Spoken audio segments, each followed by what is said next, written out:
Hello friends, स्वागत करती हूँ आप सभी का सितंबर शिल्पी होम साइंस क्लासेस में। फ्रेंड्स, अगर आपने मेरे चैनल को सब्सक्राइब नहीं किया तो सब्सक्राइब कर लीजिए, जिससे आपको मेरी लाइव क्लास की नोटिफिकेशन मिल जाएगी और आप मेरी लाइव क्लास अटेंड कर सकते हैं। चलिए शुरू करते हैं आज की क्लास। आज हम लोग पढ़ेंगे टेक्सटाइल स्पेशल क्लास में वस्त्र व परिधान विज्ञान में क्रमित रेशे, जिसमें आज हम पढ़ेंगे मानवकृत रेशे, मानव निर्मित रेशे। कृत्रिम रेशे क्या होते हैं?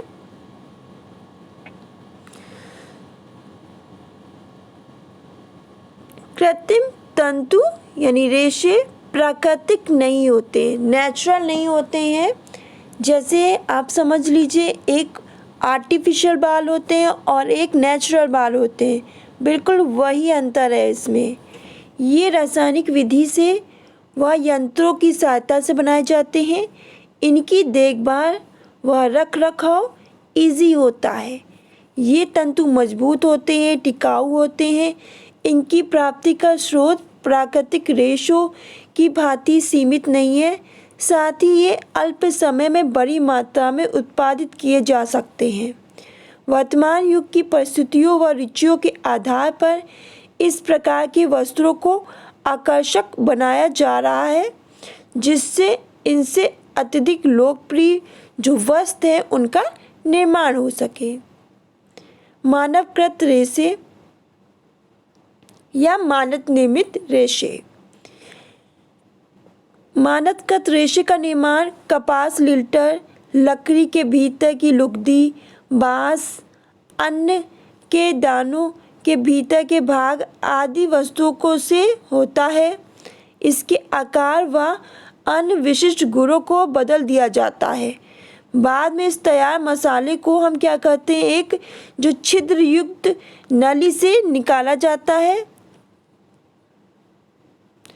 निकले हुए भाग को हम कृत्रिम विधि से सुखा दिया जाता है। ये छिद्र अत्यंत जो होते हैं सूक्ष्म होते हैं, इनसे निकले धागे भी बहुत ही बारीक होते हैं। इस संपूर्ण प्रक्रिया में इन्हें रसायनों की सहायता से तैयार किया जाता है। जलाने पर इसमें कपास व लिनन के समान ही दृष्टिगोचर होते हैं। साथ ही कुछ रसायनों की महक भी इसमें से निकलती है, स्मेल भी इसमें से कुछ रसायन की निकलती है। मानवकृत रेशों को एक सामूहिक नाम दिया गया है, जिसे हम रेयॉन कहते हैं। मानवकृत रेशों को एक सामूहिक नाम दिया है, जिसे हम रेयॉन कहते हैं, जिसका अर्थ होता है जिस तल या सतह से प्रकाश परावर्तित होता है।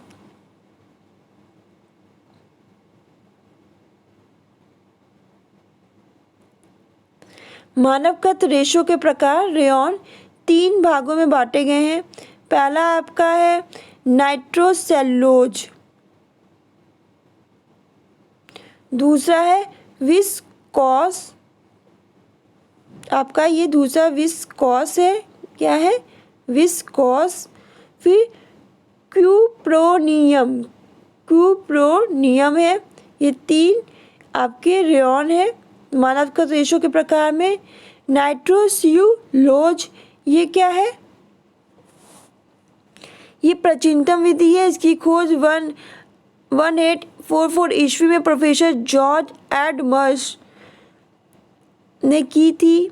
इसमें क्या होता है, जो कपास को गंधक व नाइट्रिक अम्ल की क्रिया से घोल लिया जाता है, तब इसमें ईथर या अल्कोहल को मिलाकर इसे हम छिद्र युक्त नली से गुजारते हैं, जिससे हमें रेयॉन धागा प्राप्त हो जाता है। ये खर्चीली विधि है, पर अब ये उपयोग में नहीं लाई जाती है। इसके लिए रुई का ही प्रयोग किया जाता था। आपका आता है फिर विस्कोस, तो इसकी खोज 1892 ईस्वी में की गई थी। इसकी जो खोज की थी बीबर, क्रॉस व मीडल ने की थी। इससे सुंदर वस्त्रों का निर्माण होता है। ये खर्चीली नहीं है। इसके लिए बांस का प्रयोग किया जाता है। किसका प्रयोग किया जाता है, बांस। फिर क्यूप्रोनियम नियम। तो इस विधि की प्रयोग 1890 में किया गया था। फ्रेंच रसायन शास्त्री L.A. दे स्पीसीज ने किया था। इसमें क्या होता है, जो कपास की पट्टियों को कास्टिक सोडे के घोल में घोलकर उसमें से कॉपर सल्फेट व अमोनिया हाइड्रोक्साइड मिलाया जाता है और उसके बाद क्या होता है कि ये जो द्रव जम जाता है उसके बाद इसे छिद्रयुक्त नली से गुजारते हैं और हम धागा प्राप्त कर लेते हैं। तो ये फ्रेंड्स आपका था कि क्रमिक रेशे क्या होते हैं, मानवकृत रेशे क्या होते हैं, ये कितने प्रकार के होते हैं। इसी के साथ ये क्लास फिनिश होती है। नेक्स्ट क्लास में नेक्स्ट टॉपिक्स के साथ मिलते हैं। धन्यवाद।